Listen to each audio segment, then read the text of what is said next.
అదేవిధంగా ఒక్కసారి కనుక మనం ఆలోచన చేస్తే గతం లోపల ఇంతకుముందే మన శ్రీధర్ బాబు గారు చాలా బాగా చెప్పారు. 25,000 కోట్ల రూపాయలు వాళ్ళు గత బీఆర్ఎస్ ప్రభుత్వంలో విదేశీ పెట్టుబడులు తీసుకొస్తే మన కాంగ్రెస్ ప్రభుత్వం వచ్చిన తర్వాత 1,70,000 కోట్ల రూపాయల పెట్టుబడులు అంటే మామూలు విషయం కాదు. కానీ ఆ స్థాయి లోపల మనం ప్రచారం చేయలేకపోతున్నాం.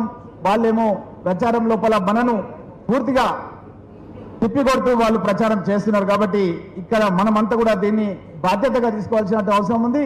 అదేవిధంగా ఫ్యూచర్లో ఎన్విరాన్మెంట్ గురించి గౌరవ ముఖ్యమంత్రి గారు హైడ్రా తీసుకొస్తే హైడ్రాని వాళ్ళు ఒక భూతంగా చూపిస్తున్నారు మార్కెట్ లోపల. ఎక్కడ ఏ ఫంక్షన్ పోయినా ఏ పెళ్లికి పోయినా సరే ఏం మాట్లాడుతున్నట్టే మనం ఏదో నష్టం చేస్తున్నాం అనే విధంగా మాట్లాడుతూ భవిష్యత్ తరాలకు మనం మంచి చేయాలనే విధంగా చేస్తుంటే వీళ్ళేమో తప్పుడు ప్రచారాలు చేస్తున్నారు. కాబట్టి నేను గౌరవ ముఖ్యమంత్రి గారిని చెప్తున్నాను, బిల్డర్స్ అసోసియేషన్ మీటింగ్ పిలిచి మనం ఏ సదుద్దేశంతోనైతే హైడ్రా తీసుకొచ్చినామో ఆ సదుద్దేశాన్ని ఇంకా మనము బిల్డర్స్ లోపల వాళ్ళకు ధైర్యం నిలిపోవాల్సినటువంటి బాధ్యత ఉంది.